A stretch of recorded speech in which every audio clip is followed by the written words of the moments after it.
Al meer dan 10 jaar weten de Foo Fighters ons te bekoren met hun intense rock. Afgelopen zomer deed het nog live op Rock Werchter. Vandaag doet het indoor hier in Brussel voor een uitverkocht Vorst Nationaal. First of all, welcome to Belgium. Hey. Welcome back, because it hasn't been that long. Hey! I thought you guys were very tired. But it was during the summer, during one of our biggest summer festivals, Rockway. Can you hear me? Hear me screaming! Festivals are fun. I love festivals. But it's always nice to do something like this because you kind of bring your own show where you carry your own production and it's your audience and it's your set list and it's just fun. Yeah. This should be fun. This is the biggest show we've ever headlined in Belgium, so this is going to be good. Breaking in the muted sky! This thunder hurts! And what do you think of the Belgian audience? Well, I remember actually the Werchter Festival was kind of mellow. You remember that? What, potheads here or something? We're next to Holland, so. But, Oh yeah. So. It was kind of mellow, I remember. But it was fun. That was the show REM played, remember that? Yeah. I enjoyed that show. Yeah, that was fun. You know, a lot of times we tend to judge a show by, I don't necessarily, but these guys do, tend to judge a show by how into it the audience is. Sometimes an audience just wants to listen. Do you have the time to, when you're on tour like this, do you have the time to actually visit the country you're in? Because you spend most afternoons sleeping now, I heard, but do you like, because you're still here tomorrow, you have the time to actually... That's in the press. Dave Grohl slept all day. Hey, how you doing? Well, it depends. I think that when we all first started traveling, that's all we would do. You know, we were discovering new places, and the first time that you come to Brussels or the first time you come to anywhere, you want to get out and look around. But then after the 100th time you've been there, you're sort of tired on the road. You go to sleep. One by one, hitting up my sleeve. One by one. So there's a big difference between touring now and, let's say, 10 years ago when you first started? Oh, hell yeah. Oh, I mean, the first time I came to Brussels was 19 years ago with a punk rock band. And I remember then thinking, like, this city is beautiful, you know? I was 18 years old. And I think we stayed at a squat, and there were really nice people, and there was good food. And so I know what Brussels looks like. So now when we have a day off or something in a hotel, I just... Don't let it go to waste. Love it, but I hate the chase. Waste, keep down. It's hard enough getting a career started, but once you have a certain level of success, I think it's harder to maintain that career. How do you, 10 years?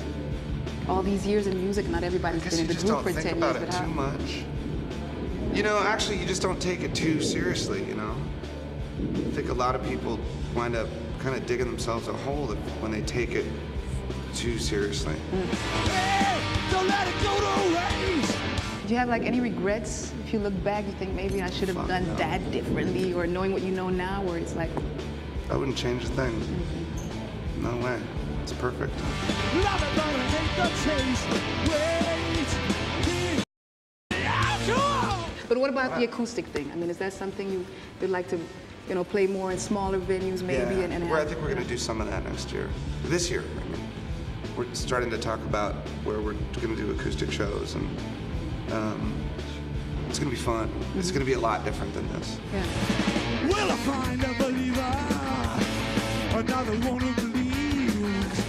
It was nice hearing Nora Jones on there. How did that? Yeah, she's great, huh? Yeah, how did that beautiful happen? Voice. She was.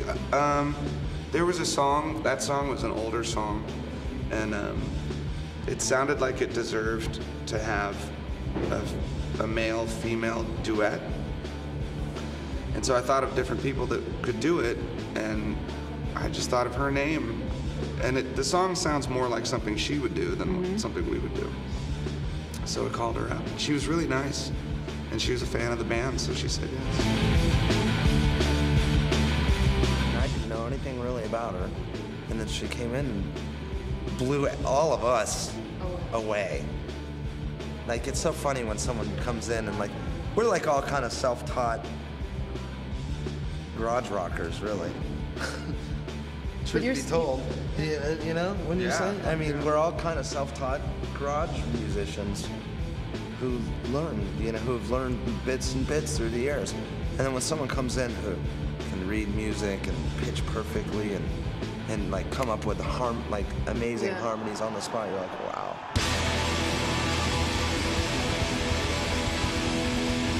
In Your Honor, your 5th studio album, double disc with an acoustic CD. Is that a direction you want to explore more?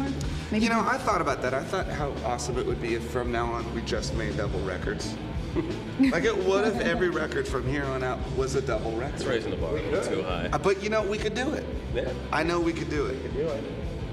Has anyone else done that? Well, the only thing I don't like, That would be fun. it would be fun, but you know what I always hated was like how the Smashing Pumpkins always had like an album and then they would have like, and plus this CD too, like a month later with 24 songs on it, and you'd be like, Too many songs. it's like, See, that's why I think the 20-song record might be the perfect. Maybe a 16-song double LP. You know what we should do? We should just make a 6-song per CD. You know what I mean? that'd be great.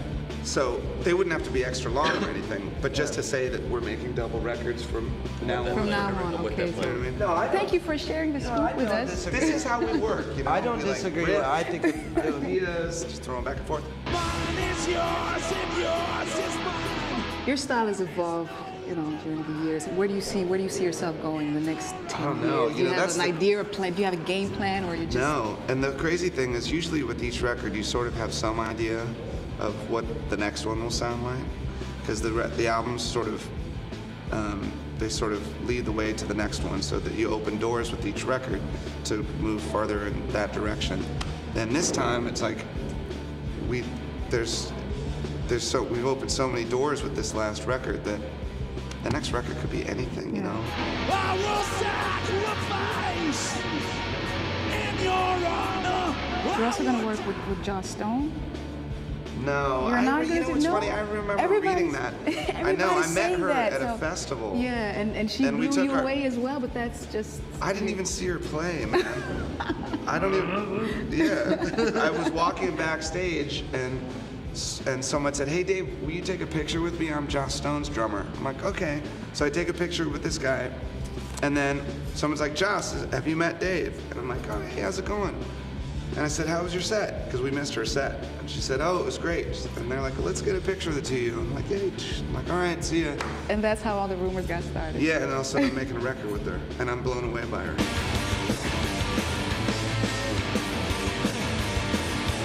I have one last thing for you because you're going to be a daddy soon, so I have a present. What's up? An exclusive, How do they know that you're having a baby? an exclusive baby shirt. Jim's Angels. It's Jim's Angels. That's cute. So, Thank you very much. congratulations. Thank you for Thank this you. interview and have a great Thank You didn't bring presents for the whole band, huh? I'm so sorry. Next time, I was thinking it while I was giving it to him.